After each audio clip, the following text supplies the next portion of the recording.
and experiences that we've had communicating to such a large group is it's always important to have clear communication from the very beginning. So the mistake that we made was we had gaps within our communication the first task that we had, and that just caused utter chaos.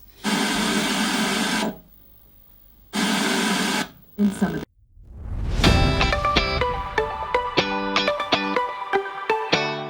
Hello everybody, I'm Brendan Rogers, the host of the Culture Things podcast, and this is episode 38. Today I'm talking with Robert Bacon and Taylem Barnard. Robert and Taylem were the 2020 school captains at Central Coast Grammar School. I've had the privilege of working with both Robert and Taylem over this past year. We've talked about so many things related to their leadership journey and their experiences as school captains of one of the most prestigious schools on the Central Coast. We wanted to bring this journey to life in a podcast episode to help other current and aspiring young school leaders, but also people working with young leaders to reflect on how we can work together to achieve great outcomes. In saying that, I know through first-hand experience of working with Robert and Taylem how much our young people can open up our minds and help us older generations to view the world through a different lens. The focus of our conversation today is learning from Robert and Taylem about their school leadership experience. Robert, Taylem, welcome to the Culture Things podcast. Thank you for having us, Brendan. Thank you for having us today. Yeah, nice to be here. Absolute pleasure. And you guys have recovered from some sense of schoolies? Not yet. Not yet. We're actually just about to go on schoolies. Yeah. Oh, wow. That's next week. Oh, I'm so glad I got you beforehand. Great stuff. Taylem, let's start with you. Just tell us a little bit about yourself, hobbies, interests, background. Of course. So I love swimming. I swim quite a lot as a competitive swimmer. My entire family is from South Africa, besides myself. I'm the only Aussie in my entire family. I've got 2 dogs at home. They're long-haired chihuahuas. I love them to bits. They're getting a bit old now. And I play 3 musical instruments. I quite enjoy music. Yeah. Great. Thank you for sharing. Robert, how about yourself, mate? So, unlike Taylem, I'm an Aussie and with Aussie heritage. But my mum is from England, so I do have some other heritage as well. I'm not just Australian. I've been much, for a long time in my life, been into building and that kind of stuff. And I work as a handyman and done that throughout school and mowing lawns and all that kind of stuff. So I enjoy that a lot. I am also a keen cricketer, so I'm very into my cricket. So that's about the much sport as I do, but we'll just forget about Taylem's sporting enterprises. But so that's a bit about me. Excellent. Well, I guess this time of year is a good time of year. Taylem loves the swimming and is doing very well. You love your cricket. Summer's fantastic, right? Yeah, cricket starts on Friday, so that's always good. Absolutely. Look, great. Thanks for sharing a little bit about your background, guys. Let's get into the topic, really just you guys sharing your experiences around this school leadership, this school captain journey that you guys have just been on.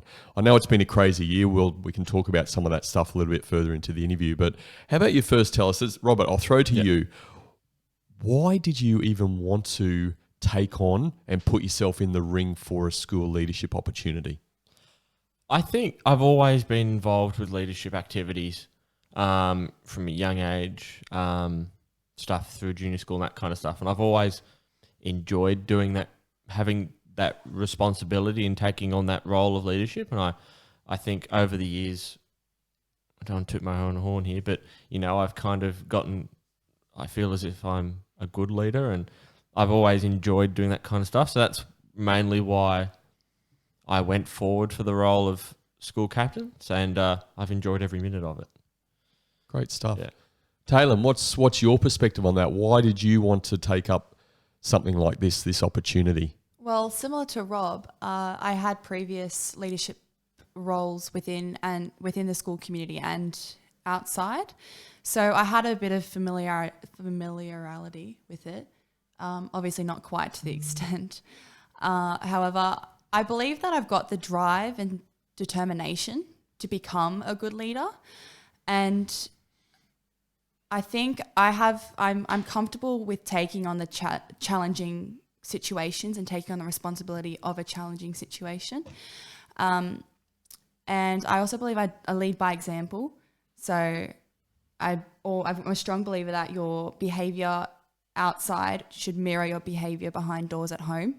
That's how you kind of establish respect. So if you respect someone, they would respect you.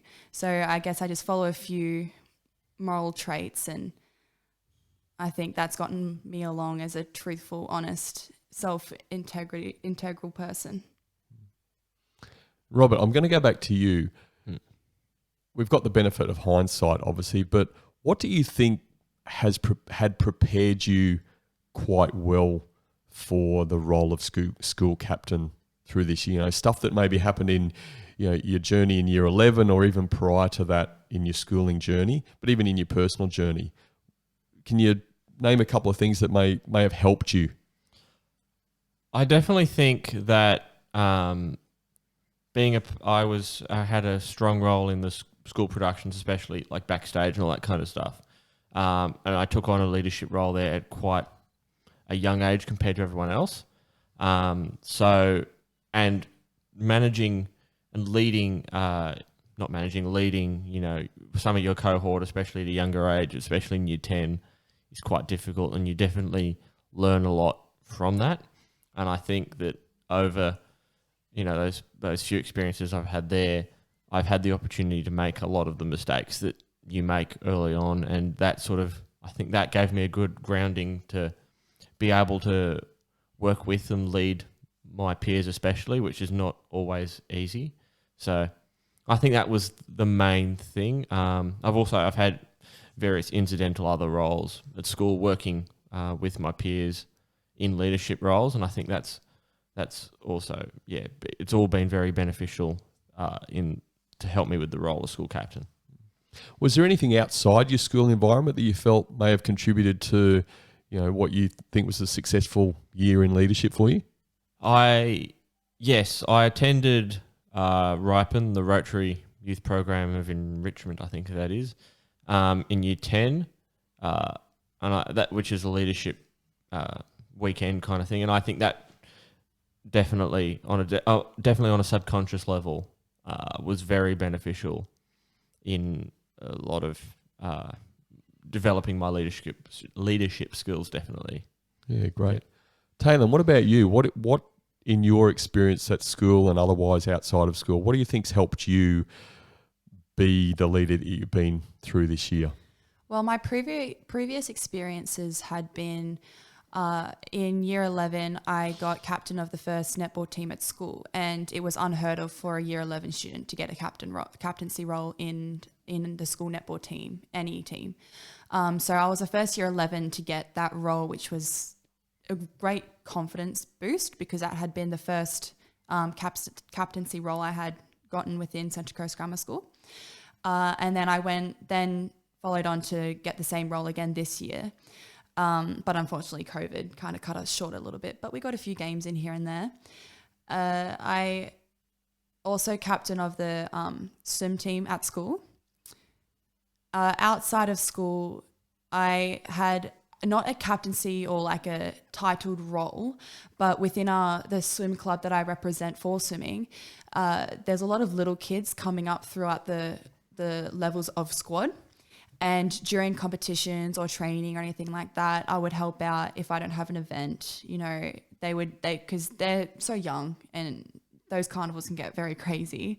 You know, I'd help them out, and I'd just be a little bit of a guide to if they're stressed or anxious or anything, give them a bit of a pep talk. You know, just get in the water, swim your best, you'll do fine. Yeah, and I also think the upbringing I've had at home, I think it's a little bit different to most households, but because I was very independent growing up, so I kind of learned my own strengths and weaknesses myself at an early age. So I've just carried that through and strengthened it. Let's go into a bit of those strengths and weaknesses, because some time ago, early in our, I guess, talks and involvement through the year, we put you guys through a profiling tool. We use DISC. And you guys are very different people. So how about, Taylem, your profile was S, steadiness. Yes. Now, how do you see that playing out your strengths, first of all? I can't quite remember what this S stood for, but I know that I still got the sheets of paper and all that at home. It was really helpful exercise. I need to look over that actually. But It stands for steadiness. yeah, steadiness, which is 100% correct because I feel I'm more of an approachable person, very open-minded, accepting of anything of what anyone wants to say. I kind of always think before I say, to think of the best possible answer. Yeah, I'm quite confident in what I would do. I would never shy away from a challenge or anything like that. Like I said before, I'm very like driven and determined. So, yeah. And Robert, let's talk about what you see as some of your strengths, because your profile was the D style, Yeah. which is more dominant. Yeah. And again, I have to remind our listeners that there's no style that's better or worse than the other. Yeah. They're just a different sort of style that we have. So tell us a bit about your strengths and what you learned through that process of this understanding the dominant in you. Yeah, I think I've always known for a while that I was very much a dominant leader, to characterize it that way. And I think that it really helped me to understand how to utilize that the best, because just going in because you can be a dominant leader and you can be bossy and you can be overbearing and everything, or you can be a dominant leader and be very driven and focused and, get the best out of everyone. So I think that really helped me to understand how to use my personality, my leadership personality the best, which I think was extremely helpful. And also working with Taylem, we both knew what our strengths and our weaknesses were, and we were able to work together, I think, better as a team, because we knew that how to complete certain tasks together, or certain things that had to be done with her, or it was better if her or I approached them, or we worked together or whatever. It really helped us to understand how to work together, but also how to best for me to utilize my personality to get the best out of what you were trying to achieve. We complemented each other really well. Yeah, very well said. And you're sort of reading my mind, because that's where I wanted to go with this now. Is that how did that, when you learnt that about yourselves, now you maybe knew some of it already, but I guess there was a bit of paper to justify or support some of your thinkings and feelings. How did that work? So Taylem, how did this team of yourself, this duo of school captains, how did you find that corresponding strengths and weaknesses work for you guys? And even if you've got an example where it worked. Yeah, of course. Well, Rob is more so you get the job done kind of guy, which is really good because there's no ifs or buts. There's no like fluff here and there. Maybe we do this, maybe we do that. We kind of discuss it, lay all the options out on the table, and we'll kind of make the decision. And if there's a bit of grey area, Rob will kind of be like, no, we got to get rid of that. This is what's happening. And I thought that was really, really good because that complemented me really well, because I think of every possible situation that could go and kind of suss out what could be the best option, but sometimes that takes too long and we don't have that time. So I think we complement each other really well in that situation. Whilst on the other hand, he's a bit more direct, obviously. So when I say direct, in approaching something, I think he doesn't so much think about the emotion behind it, whilst I'm more the empathetic one that is a bit more open-minded, people are more comfortable, I think, to talk about problems or anything to me.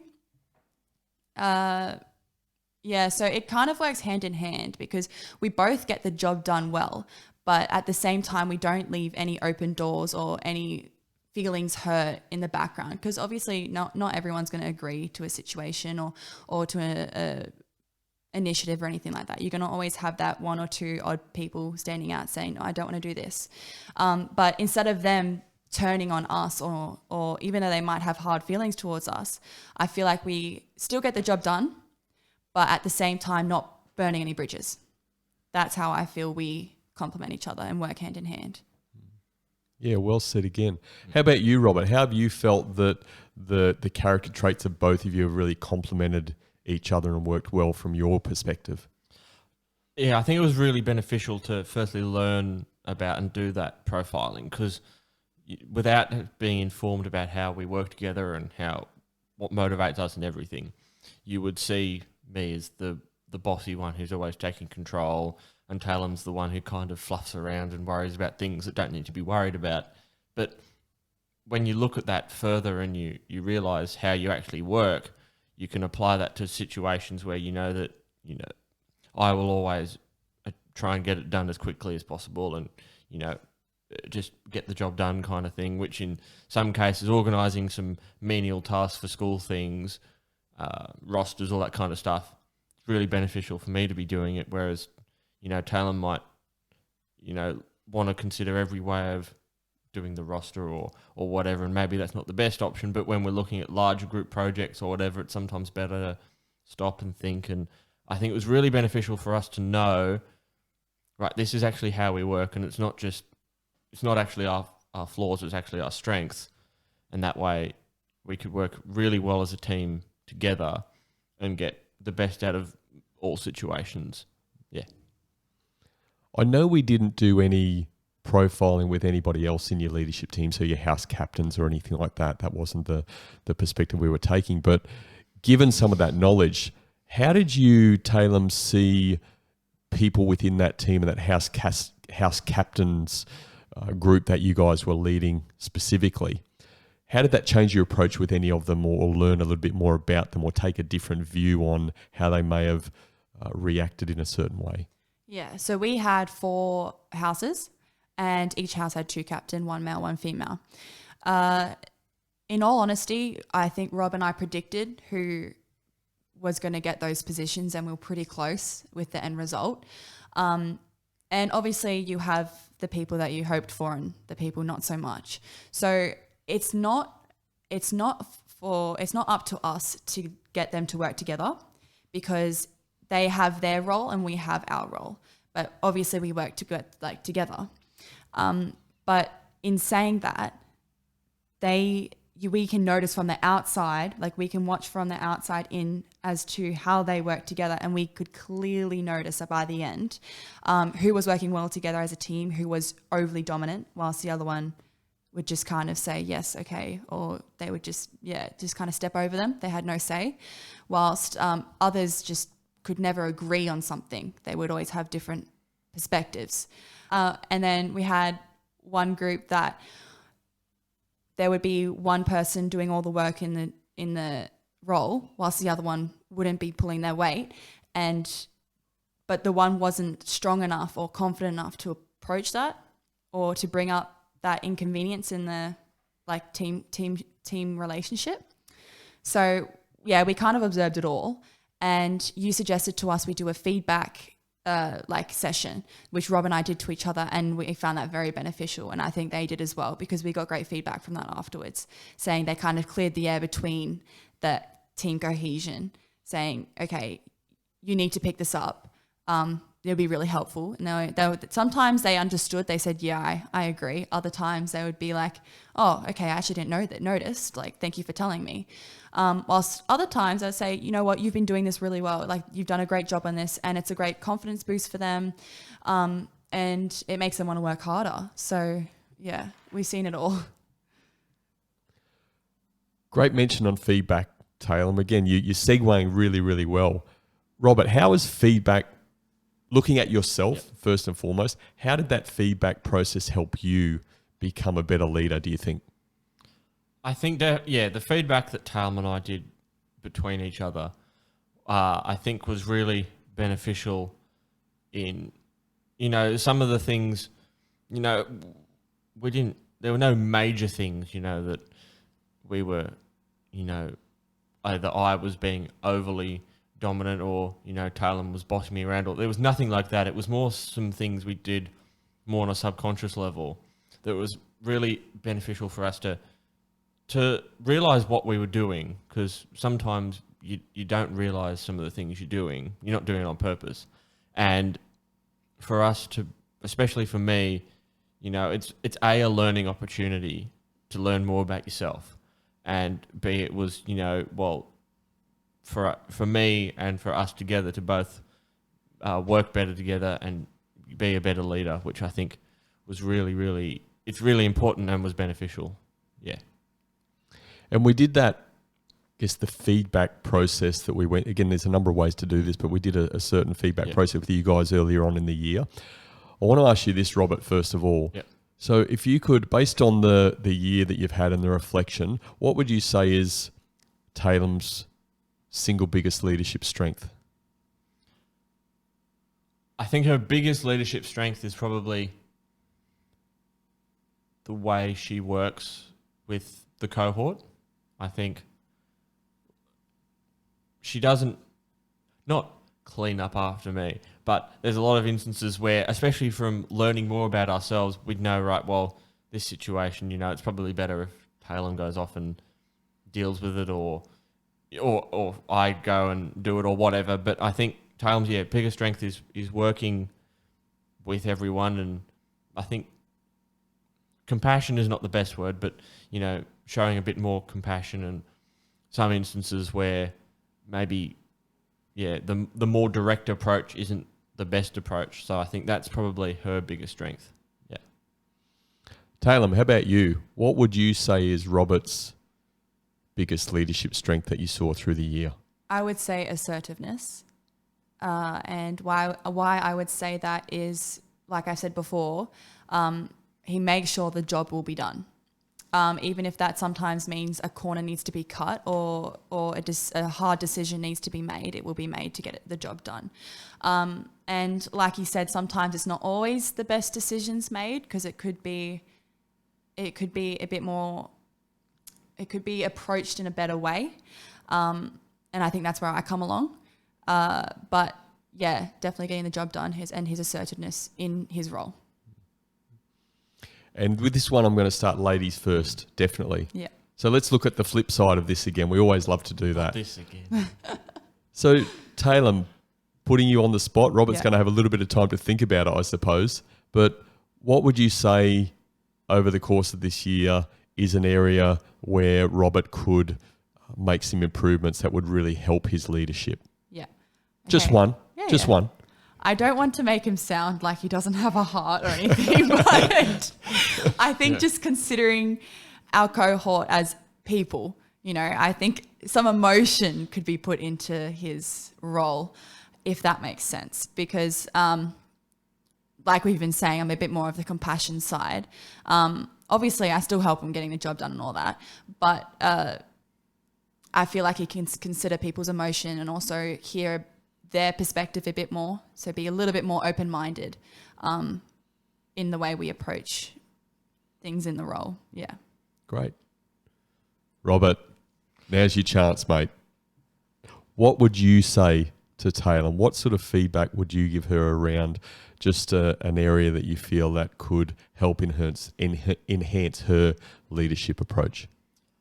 I think sometimes, once again, this is very minor, this isn't a major thing, but sometimes overstressing and overcomplicating some situations, which I think we already know anyway from our leadership profiles and the work we've done together. But I think sometimes there's sometimes some stress over things that don't need to be stressed over.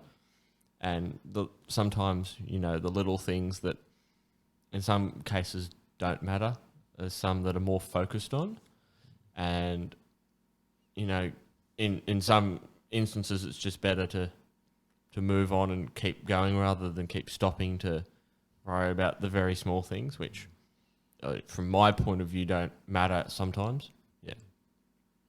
Well done, guys. It's really very pleasing for me to sit here because I know how uncomfortable that was the first time. And I'm not saying it wasn't uncomfortable just then, but you guys did it so much more easily. And the relaxed approach you guys take, and they're just fist bumping here at the moment. So well done, guys. Great teamwork. Great teamwork. Taylem, Yes. what did you guys do well this year? What do you think you guys did well as a unit for your school? I I could name quite a few things, Brendan. I think we did a really good job, in all honesty.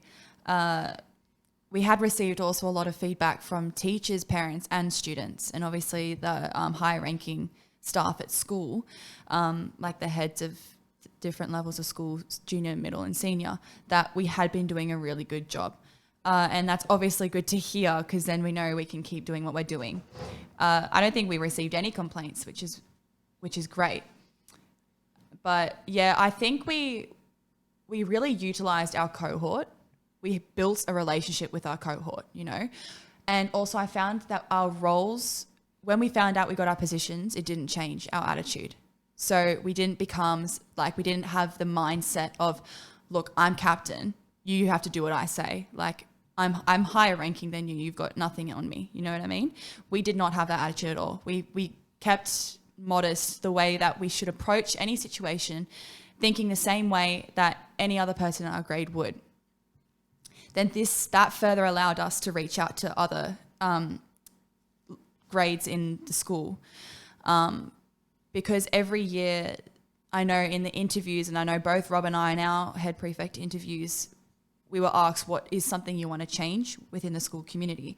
And we both said cohesion, and I kid you not, every person this year said cohesion, and they just want a wider spread of like connection within each level of school. And the levels of school is, you have your junior school, middle school and senior school. So obviously junior is K to 6, middle school 7 to 9, senior school is 10 to 12. And we achieved that this year. So we achieved a goal that everyone has been trying to do year after year. And I think that was definitely through our relationship, like building the relationship between the cohort first and then working our way throughout the school. Yeah. And it also allowed us to, because we had that relationship, people were comfortable to reach out to us. So if they had a opinion, or if they had something they thought could change in the school, an initiative that could improve the school, they would be happy to let us know, and then we could action that. So we could get a lot done, because it's better to work as a team than, like, more brains are better than one. So it works. You've got all these different perspectives, all these different minds that can work together to build one big, awesome solution. Yeah. And Robert, what do you think you guys could have done better as a team? I think where we could have improved throughout our journey, I think was definitely in the beginning. We made, I think, a lot of mistakes. I mean, you always make mistakes throughout a journey. And I think, so building on from what Taylem said, is that we built a lot of relationships, but in the beginning, we spent a lot of time making the mistakes building those relationships. And I think as well, we never worked with a group, such a large group. Like Taylem had worked, you know, with the netball team and whatever, and swimming, and I'd worked with my crew of production people and that kind of stuff. But we never, you know, been the captains of a whole school, and, you know, had our whole cohort to manage, and, you know, we had the house captains to work with, and, you know, give them responsibilities within their own houses. And, you know, we'd always, you know, we'd sort of been the sole leader of, you know, a team of 10 or 20, and it was now we were the leader of, you know, 100, if not 1,300 students, plus we had the house captains, you know, to help us out and work with their respective houses. So we sort of had a chain of command sort of thing that we weren't used to working with and leading like that. And I think that early on we kind of did some things how, looking back on it, we'd say probably wasn't the best idea to work that way. But at the same point, you know, we learnt from that very quickly. And I think that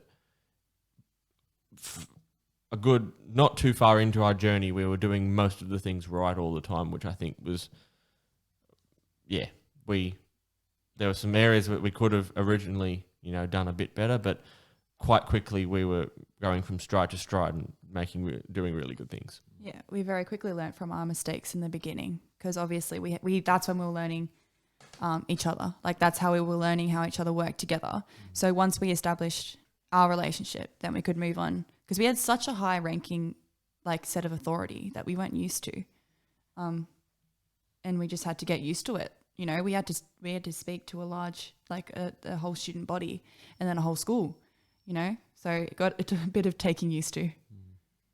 So what was it? Give us a little bit of detail around the errors that you felt you made.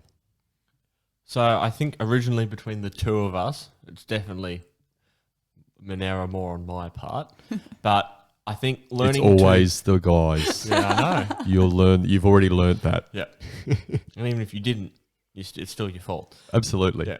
So I think once again we'd always been in positions where, you know, we were the leader. You know, it was sort of leading a small group and whatever, and you'd always just work on your own, and you'd go and make decisions, and you'd action items where you're always doing small things, but it was always it was your show kind of thing. And I think very early on, I know I made the mistake of even the small things, it was still we needed to work as a team. Yeah. And We learned that very quickly. me being direct and wanting to get the job done, organising a group chat with a small roster in it needed consultation apparently. No. Learn things. Hear every me day. out. So we had to obviously get the roster going for the duties. That was the very first task we had as head prefects. Which I was getting done nice and quickly. Yes. But there was a big gap in this very quickly laid out plan in Rob's plan, because usually, like I said, two brains are better than one, and Rob kind of took it upon himself to get it all done. And I had no problem with that. If he wants to get it done, you can get it done. But it's just always good to let the other person know what you're doing, when you're going to post it, when are we going to make it public, remember the due dates, like now, all this and that, to always have that constant communication, because it could almost definitely always will be one thing that you're missing that the other person will remind you about.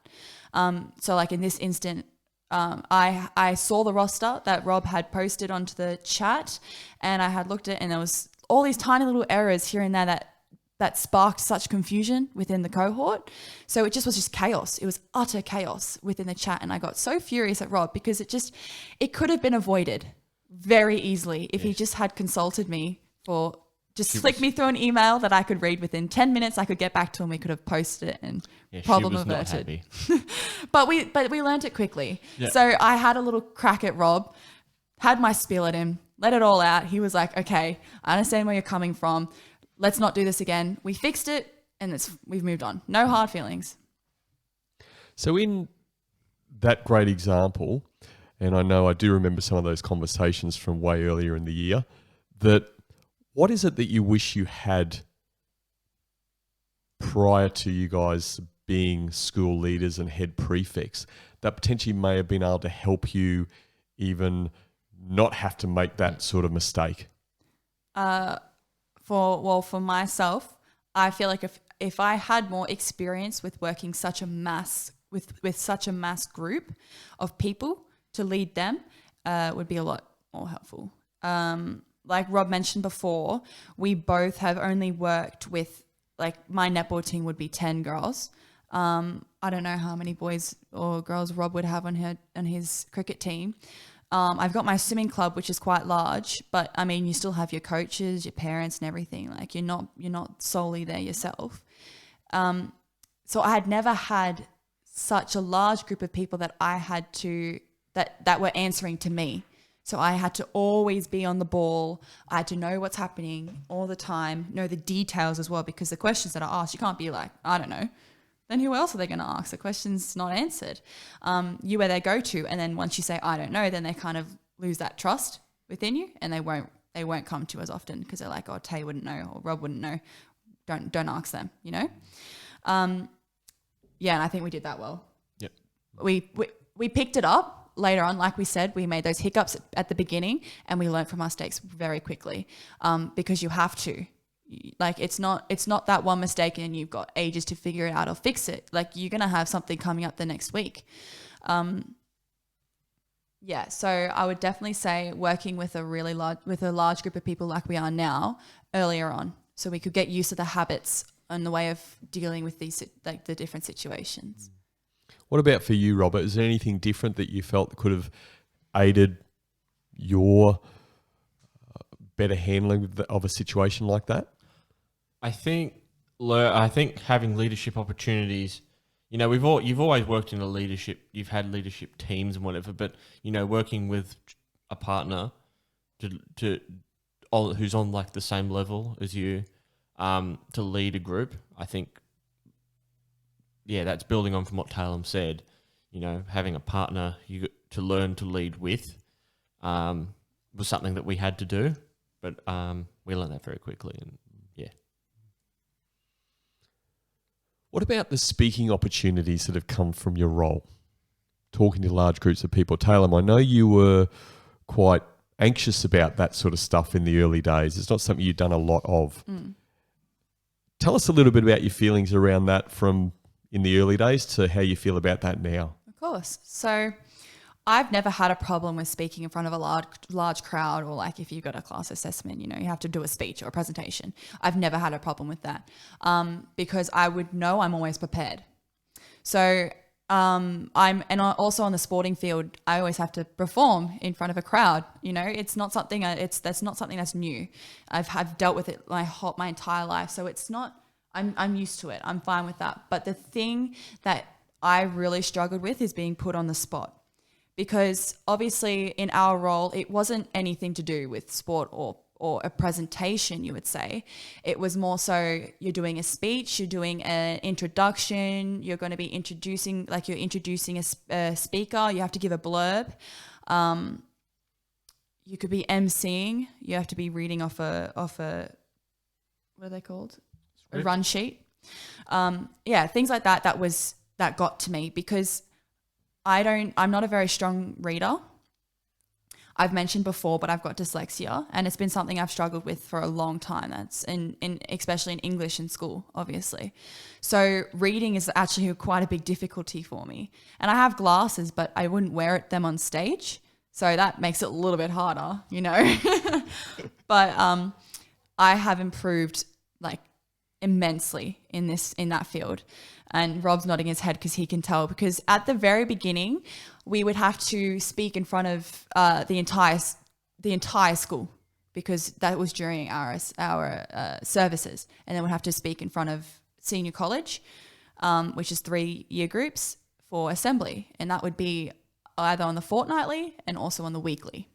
So I had to get used to it. But I remember I would always, we used to still do it, before we ever do a presentation, a speech, anything, we'd both read through our scripts to each other, because I would go through it, read, and I'll get to a word and be like, Rob, can you pronounce this for me? How do I say this name properly? All this and that. Then I'll kind of write it down on the sheet the way that I can understand. Then I just have that sigh of relief that I'm okay. I know what I'm doing. I know how to read, like I can pronounce these words properly. I just don't want to get up there and embarrass myself, sound like an idiot. That's the only thing that got to me. So I now just reading through it once, get it in my head, and then off you go. Whilst before I would be very nervous, Yeah. And Rob, how about yourself? I know you've been involved in debating over the years, but how has the experiences of talking regularly, sometimes prepared, sometimes unprepared, in front of large groups, how has that improved your own communication and your speaking skills? Yeah, so as you said, I've always been involved, and I've done a lot of debating and public speaking. So, and especially with debating in the past few years was very impromptu. So thinking on the spot and, not having a lot of time to prepare and all that kind of stuff, I was kind of used to. But in the same sense, it was a different kind of speaking that you do as school captain. It wasn't a persuasive speech or, a funky topic for public speaking. It was,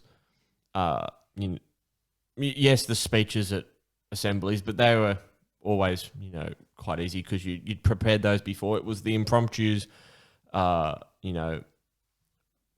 welcoming someone or inviting someone up to talk or reading through a run sheet or emceeing an event or whatever that you don't really get a lot of experience to practice with. So it was definitely a learning opportunity for me to to further be able to hone my skills and, think on the spot and be able to just get up and talk on your feet, which was, I think, really beneficial. Yeah. I want to talk about your teachers. Now, I've met a number of teachers at the school. Once again, fantastic people and really committed to the roles that they do. I know that through the conversation I've had with you guys that has shown itself in a level of support. They've helped you a lot through in the year, and that's obviously really important.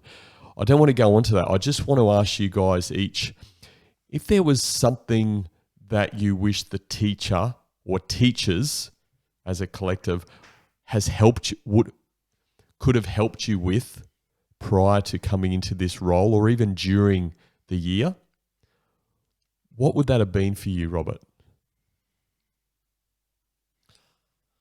I think because we'd always, in the preparation of becoming prefects and all that kind of stuff at school, we had a few like leadership training days and public speaking training workshops and everything, but there was, and I don't have a solution to this, I think, either, but the public speaking that we kind of did was different to anything you've ever been trained to, and the leadership skills was something was not what we really got trained to do, if that makes sense. So I think something a bit more, based on head prefect experiences, training, something like that would be, I think even, working with a head prefect for a couple of days or something like that to, I think, know what you're in for, to be able to give you the opportunity to prepare for that, prepare for the speeches, the emceeing in front of the whole school and that kind of stuff, just before someone gets up on stage, the change of the name of the musical item, that kind of stuff that you really don't get to prepare for and really any other opportunities. I think that's probably something that would be beneficial. Yeah, again, it's a good point. I think my reflection of obviously working with you guys is that there's a lot of focus on the managing of tasks in the role that you guys had as school leaders, and I assume that's pretty similar for other schools. Yep. But there's very little focus or next to no focus on the actual leading of people, which is a very different concept to take on. Yeah.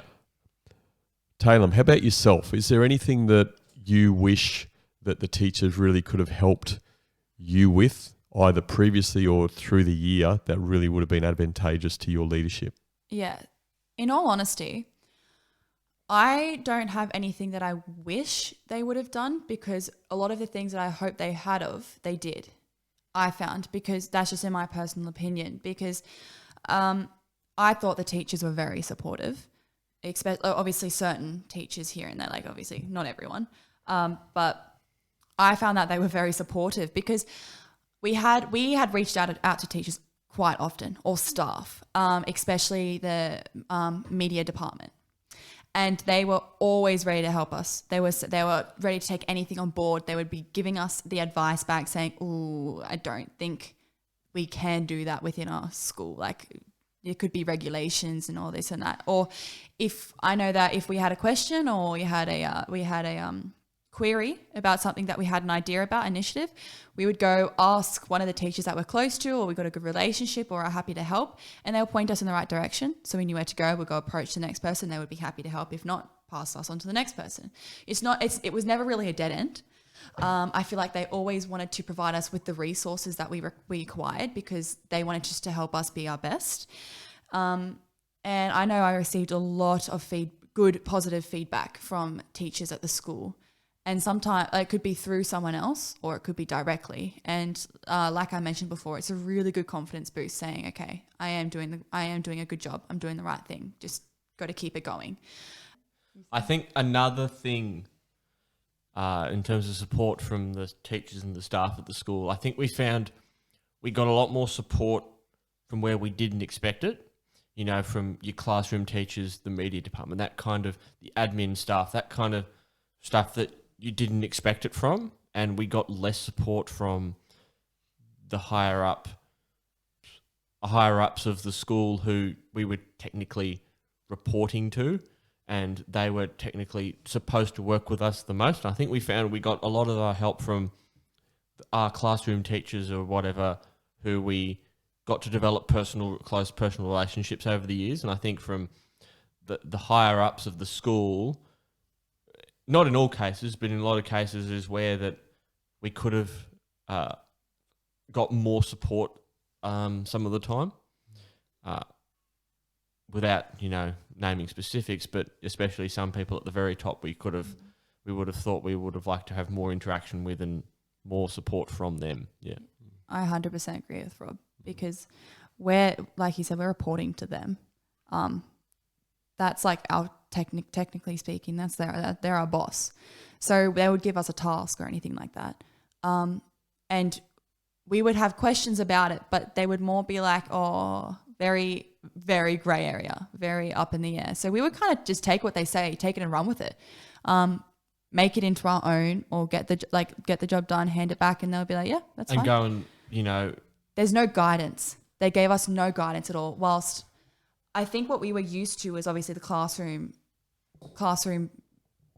environment, where you're given a task and a set of rules. It's like an assessment task. You have a marking criteria. You got to hit all the points to get all of the marks. If you want to get good marks, you got to hit them all and do them to the best of your ability. Whilst on the other hand, when we were talking to the heads of school, the people who were above us, they were more so, look, this is the end goal. We don't care how you get to it, just get to it, So I think a bit more guidance from them, because also they know what we can and can't do, whilst we actually don't. We don't know what we can control within the school, because then again, we're only students, you know what I mean? Whilst we're talking to teachers and staff, and not everyone can access certain things within the school community. Like there was one situation we were talking about finance, and because of raising funds for a charity, and we didn't know who to talk to, because we obviously don't have any rights to be going through any finance within such CCGS like our school. And we can't just go like saying, oh, we'll just allocate money from this budget or something. Yeah. We can't do that. Yeah, we're not allowed to do that. Like we don't have the authority to do that. So that guidance, I liked how they gave us leniency. So don't get me wrong on that. Leniency was great, but a little bit more guidance to have a bit more of a clearer path would have been awesome, which is what we received from the staff, the ones that we had built our relationship with, because they had a bit more pathways that could open up for us and giving us the ideas. They had a bit more knowledge for the questions that we would have, like who do we need to speak to for the finance, who are the finance team. We'll have a word with them saying what we can and can't do, what are we allowed to do. Yeah. And how is that experience or that desire to have that guidance, how do you think that's impacted or going to impact your future leadership? Well, I've taken a mental note that it's always important to, and experiences that we've had communicating to such a large group, is it's always important to have clear communication from the very beginning. So the mistake that we made was we had gaps within our communication the first task that we had, and that just caused utter chaos. And it's just an absolute pain to kind of reset it, because the confusion just expands, honestly, like you won't believe. But if you have everything laid out, like dot point, clear as day, everything in one place, one spot, or as simple as one text message, but it doesn't mean if it looks like an essay. You've gotten it out there. People need to know the important key information. No waffling in that. I think that clear communication is so, so important. Robert, it sounds like your no waffling approach is rubbing off on Taylem. Yeah. What are your thoughts around what we've just spoken about? One thing we learned is that, as Taylem said, it was nice to be really flexible and, have the opportunity to do what we wanted to in a lot of cases, but there were sometimes, I know there was one instance where we approached for some help from the higher up, and we kind of got told, you go sort that out for yourself kind of stuff. But the whole point of us going to ask was to ask about what we were getting told to go and find out about. So I think there are some cases you could see they were trying to say, well, you take this upon yourself and you go and sort it out. But there are some cases where you actually wanted, we'd looked for the answers, but we'd kind of come up and said, well, we don't really know what's going on here because that's really not, we haven't had experience in this. What would your advice be for us to do this? And I think one key takeaway, I think, is to know what your role is as someone who's leading and someone who's, seeking some advice from you, and to kind of sort of get into their shoes or sort of know the situation that they're in, so you can be able to guide them and help them out more without kind of A, doing it all for them, or B, not being a bit dismissive in where they're coming for advice. It's just important to know what, it's situational based, what the situation matters to where, you're trying to give out advice and give feedback and give advice and be supportive. I think that was really, because there are other cases where we'd kind of just ask for some guidance somewhere and things would get done for us, and we'd think, well, that's not really what we wanted. And in other cases, what we wanted was some answers, and we were kind of just got told to find the answers and come back. So, yeah. Yeah, because in the end product, like that, in the end, all we want to do is deliver the best possible outcome for the person that we're working with or who's given us the job. So we just wanted to deliver the best possible outcome for them. And the way you do that is asking questions, is finding out certain characteristics as to what they want to be achieved, and then we can take that base product and then expand on that. So if we have those base products, we can then use our brains and all the relationships that we've built within the school community to expand that, make it better, get a different opinion, take a different perspective, and then make it into what we believe could be the best end goal to then present to them, obviously. But sometimes when that base product is a bit muffled, it's not really set in stone, it's too lenient to really be given to someone yet. That's where I think we would struggle, because sometimes I actually don't think the people that we talk, like the hierarchy, like the people above us we were talking to, didn't even know the end product themselves. So they didn't even have it set in stone. They didn't have their base rules before they're given to us. So we were just kind of thrown under the bus a few times, but you make it work. And I guess if you're put in that situation, what they get sometimes is either going to be better than their expectations, which a lot of the time it was for us. We did do more than we should have, which is a good thing, because we put the bar high, I believe. Whilst other times it would be set in stone, you got clear instructions or you got a clear guidance as to what they would like. We can then expand on that. And if we do expand on it, they acknowledge and say, that was actually a good job. Like, I like what you did with this. Or it's kind of like, oh, I think we might take that out actually. It wouldn't quite work with what I'm going with. And we don't take offense to it, It's not what they asked. We just thought this could be a good addition. So, and then, so we always just work around it. But it's so much easier and better when we have not basis rules as to what the end goal should be, because that's all we want. We want it to be the best it can be. A wise man once said, begin with the end in mind. Yeah. Stephen Covey, 100%. A pretty wise man. Mm. With that experience and these experiences that you've had shared today, what advice have you given the next leaders of Central Coast Grammar School? What advice would you give them, and any young leader out there for that matter, that you think will really help them be the best leader, the best school leader that they can be? Robert? I think the number one is communication. We mentioned that quite a lot to the next head prefects when we met with them a few weeks ago. And that was the one thing that we constantly wanted to talk about, was communication. I think that's really whenever things didn't go quite to plan, in things we were trying to achieve throughout the year, it always came back to, most of the time, communication. A communication breakdown, maybe not the best method of communication. Something to do with communication, I think, is the most important thing for, I think, any leader, but especially, you know, a school leader in a school environment with your peers, to be very clear and concise and in how you communicate and what you're communicating. What about from your side, Taylem? Yeah, well, we actually had a little dinner date with the 2021 head prefects, just to give them a rundown of what you should expect. And I think it was very beneficial because it kind of made us reflect as well. And also they were learning, they could ask us questions. But yeah, 100% communication is very, very well, like sitting very well on that list, on number one. And then I would definitely say teamwork. Between us two, Rob and I, the teamwork that we've built, we couldn't have done it on our own, honestly.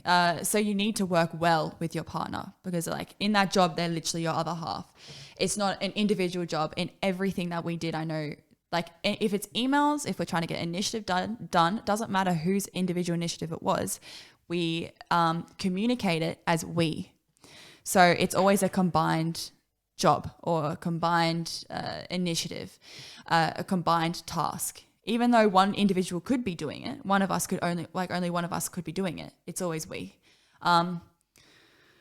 Also, I would say trust, building trust between each other and the cohort, because if you have trust, that builds the relationship. So then fourth, the relationship that you build within your leadership team. Because if you have a strong relationship with your team, then they have trust in you. If they have trust in you, they will communicate with you, and that's how you build your teamwork, like your team environment. So they all work hand in hand. So I would say those four. Those are I think on my list at least, top four. Robert, what are you most proud of that you guys have achieved together and with the cohort this year? I think it wasn't necessarily, an initiative we did or anything, but I think the way we connected and developed our cohorts, cohesion and their strengths together, I think was something, and I know it's been commented on a lot, that we did good at, and I think that's something. I think that's the best thing. It's quite easy to install something in the school or get something up and running like an initiative or whatever, but making a whole load of 17 and 18-year-olds communicate and work well together is not easy, but I think we managed to do a pretty good job of that. I mean, it was definitely made easier by us having a good cohort, but I think a lot of that was down to us and how we developed our cohort. Yeah. So Taylem, what are you most proud of? Okay, I've got three things that I'm most proud of. One is how far we have come. Us two working as a team, it blew my mind. I never thought we would work so well together. I definitely know I could never have done the job as well without Rob. Two is working through COVID, because they are unprecedented times that we did not predict. So in all of our meetings and all that, halfway through the year when it hit, instead of kind of going with the first plan, yep, set in stone, done, it's more so, okay, wait. What if these regulations change? We've got to think of plan A, plan B, plan C. Plan Z. Z, yeah, A to Z, seriously. So that was really challenging. And because things had changed, that it would change on the daily, that means our plans would change on the daily. So the meeting that we had yesterday completely changed. We're going to have a new one. So it takes up a lot of our time. So I felt like we also the morale within the cohort dropped during COVID, like it would for anyone. I feel like we made the best out of a bad situation. So we still kept up with our assemblies. We still kept up with our always like consistently building the relationship with our cohort, even though we weren't physically there to see them.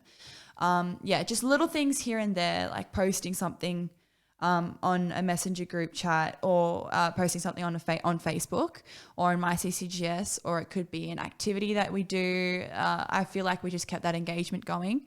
So we didn't lose that relationship. We didn't come back and we didn't have to reset. We kept it going. So I felt like that was a great achievement, because it's never been done before. We were making that up on the spot. Like, we didn't have any guidance in that, So we were experiencing it firsthand and just dealing it with it there and then. And then the third thing was, I've mentioned before, every year, Rob and I both said it in our interviews, is cohesion within across the whole school, right? So there's been cohesion within our cohort in year 11s, obviously, because they're pretty close within the grades, but there's never been a group, a club, or a community, a smaller community within the school that involves students from the junior, middle, and senior college. It's either 1 or 2, never 3. So Rob and I have been the first head prefects to actually engage this. So we came up with this initiative, which is the 10-cent bottle returns, to reduce the school's environmental footprint, become more eco-friendly. So this was also a very big challenge for us, obviously, because we had to get all 3 schools involved. It was a huge task. I understand why it hasn't been done before. Initially we thought, it's not going to be too bad. Well, we can get this done. It should be like anything else. We thought of it, we can get it going like anything else, but no, we were wrong. That was a lot of hard work. But yeah, so like I said, we're the first head prefects to have engagement from across all 3 schools. And we've now passed the baton on to the year 11s, because we've picked out 2 year 11s who are now year 12s to take this initiative from us. So they're the leaders of that initiative. And we have assigned teachers that control the environmental committee. They have actually named it now. It's a thing. It's an environmental committee at school. We've gotten blue bins put around. We've got notices put up to get awareness, saying, if you've got a 10-cent bottle, or from the canteen or from home, if you've got any from home, bring it in, chuck it in the blue bin, and we'll put it towards a charity. We put a poll out to have 3 different charities, and people chose, everyone from the school could choose, so they could have their input. They felt like they have had their say within this initiative. So everyone felt included. And we had a lot of junior school kids very, very excited about the whole initiative, and they come up with all these crazy ideas, which obviously are not all suitable, like putting CCTV cameras at every single bin, making sure people are putting the right stuff in, not like a banana peel, but putting their bottles in. But they're very eager, which is what we want. So we've created a small community that you can, of all different ages, that each person can be used as a role model to grow off, because they all have the same interest. It's all about making an environmental impact within our school community. And it has just blossomed. We've handed it over now, but when it first started, it took a while to get up and running. Like, people weren't putting the right things in the bin. People didn't know what it was, et cetera, et cetera. We didn't have people willing to join the group that we were trying to get. But after a while, it's just grown so quickly. And I think that's something that I'm very proud of, at least, because I'm also passionate about that. And the fact that how many years the school's been going for, that almost every year cohesion has been brought up, we've been the first ones to actually action it. Yeah. Yes, it sounds like you guys have certainly left a legacy for the longer term. So well done on what you've done there. Look, Taylem, you mentioned COVID. I wasn't going to make COVID a big issue, and I'm still not, because it is just what it is. But Robert, if I can ask you one question around COVID, and I will ask Taylem as well, what has been the biggest challenge for you this year, given the COVID situation? I think, and Taylem's already touched on this a bit, but the constant changing of things, it's constantly changing. I think that's been probably the biggest challenge. In the sense that every time we'd go and, we'd make plans, we'd try and organise things, and, oh, no, we can't do that because, or, we organise something that's probably not as great with some people, and then it's, we can actually do this now, and, let's relook at this. And then suddenly we have to make some plans for for the future, and we don't know what to do. So we use, the regulations are at now, and then, new regulations come out and everyone's disappointed because, we can't do what we can technically do anymore and all that kind of stuff. I think that's the constant changing nature of COVID and all the changing regulations constantly. I think that's been the biggest challenge. Is there anything else from you, Taylem, around the COVID situation and a different challenge? Yeah, there was just absolutely no stability. Everything that we had planned has just been thrown up in the air. So, and the things that we had planned, a lot of hard work and time had gone into that. So it was really hard to keep motivated. And even in class too, I had no motivation. I was in my room with my laptop on my desk, like 24/7, 7 days a week. It was just, I wanted to get out. I was like, I wasn't in a good mindset. I'm sure people were on the same boat because it's just, everything's changing and a lot of people don't like change. It's because it's hard to adapt to. So then to make that point further, is engagement, to keep people engaged in the activities that we had planned to lift their spirits, to keep them involved within the cohort was very challenging. So yeah, the three things I would say is the engagement, the instability around it, and the motivation. I want to ask you guys around mum and dad. I know you got different mum and dads, so I'll ask you separately. Yeah. How has mum and dad been supportive for you? What's been important for that, Robert, for you, the support of mum and dad? I think it's been immensely important. I think especially, they've always been there to vent, which has been good. We've needed to do that a lot. I think they've always been, they've always just been there to support. I can't think of anything like specific that they've done, but I think they've always just been there, and they've always been really supportive. And they've always, if we're struggling to come up with ideas for things or whatever, they're always there, to discuss things with. And I think it would have been very difficult to have survived this year without them. So yeah, I think they've always just been there for support and for guidance and whatever, and it's been really crucial to the past year. Yeah. And Taylem, how about you? I know you're a bit of a talker with mum and dad. I know that I haven't had the honour of actually meeting your parents, but I do appreciate the trust that your parents have put in me and having conversations with you. And so I know Robert's parents. So how important has that support been for you? Oh, look, mum and dad's support I've got no words for it, because I honestly could not have made it through this job without them, because I had never thought that I would actually get it. I never thought I would hold such a high role, because it's such an honour. It was a big shock, in all honesty. And my mum was actually a head prefect of her school in South Africa. So she was really, really proud, and so was Dad, because he's actually a teacher at grammar, and that was really helpful because Rob and I could we could call upon him a lot. So their support at home was amazing. But my family had a bit of a hiccup throughout the year, and it's still ongoing. So it did make it a bit more challenging. It placed a lot more pressure on myself, because I didn't want to place any more pressure on my family because they were already facing enough. So I felt like at the beginning of the year, it was great.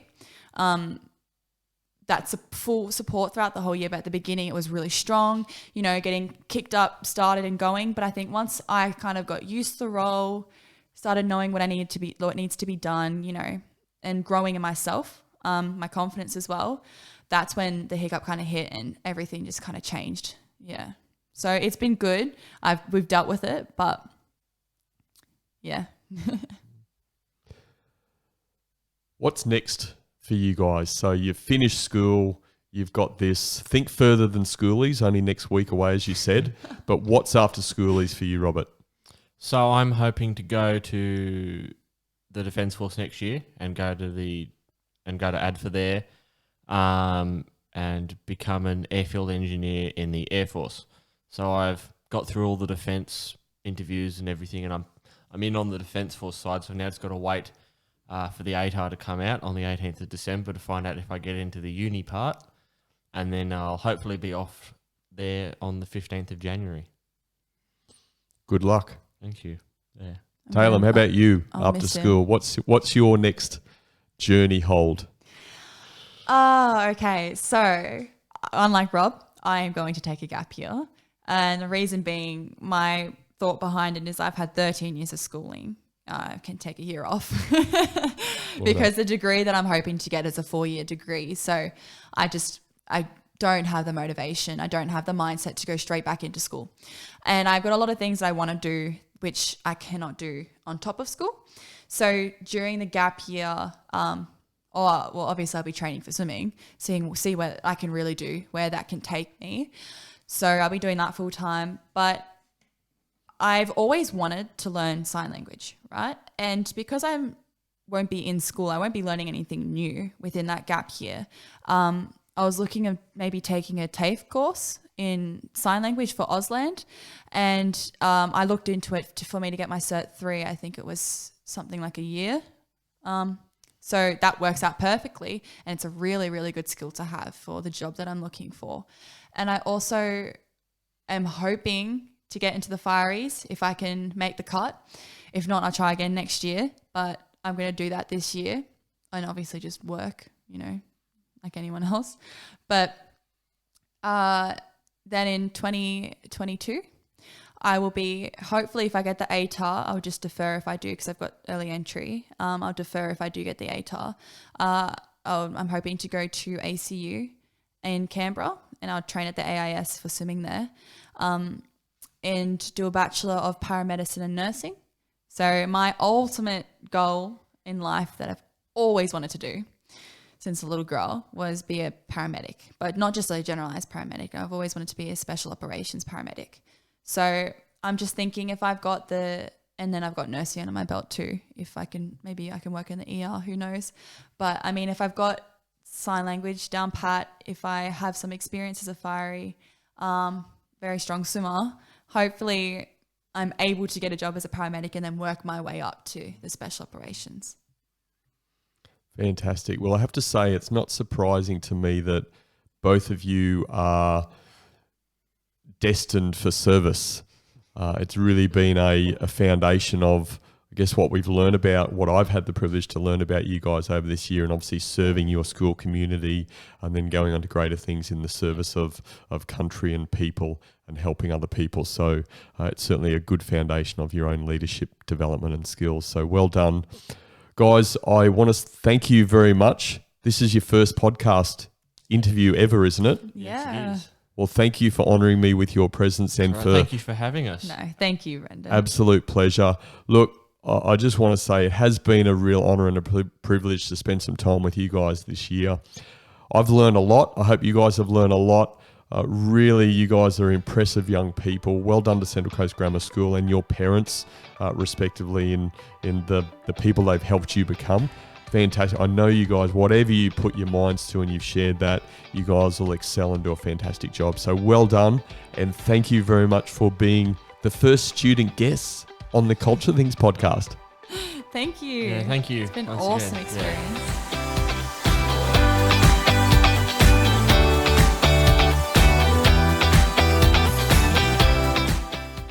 I want to thank Robert and Taylem's parents, David and Samantha Bacon, and Robbie and Tanya Barnard for supporting this project. It was such an exciting experience being able to work with young leaders like Robert and Taylem. They had a crazy school year, but they never avoided their responsibilities. They showed up, took it all in their stride, and achieved something that had never been achieved before: cohesion across the junior, middle, and senior school with their environmental project. They achieved this whilst many businesses struggle with cohesion with people working remotely. Perhaps we can learn a thing or two about resilience and adaptability from these young leaders. Robert and Taylem shared some valuable lessons during this interview, which they learnt from their experiences during their year as school captains of Central Coast Grammar School. These were my 3 key takeaways from my conversation with Robert and Taylem. My first key takeaway: self-awareness is a basis of leadership development. To support increased self-awareness, we used the DISC profiling tool. There was also the opportunity for Robert and Taylem to give each other regular feedback. Both of these assisted with a greater level of self-awareness. This was a basis for their leadership development. My second key takeaway: teams must be aligned, otherwise confusion reigns. Robert and Taylem shared their experience about their first task of arranging a roster.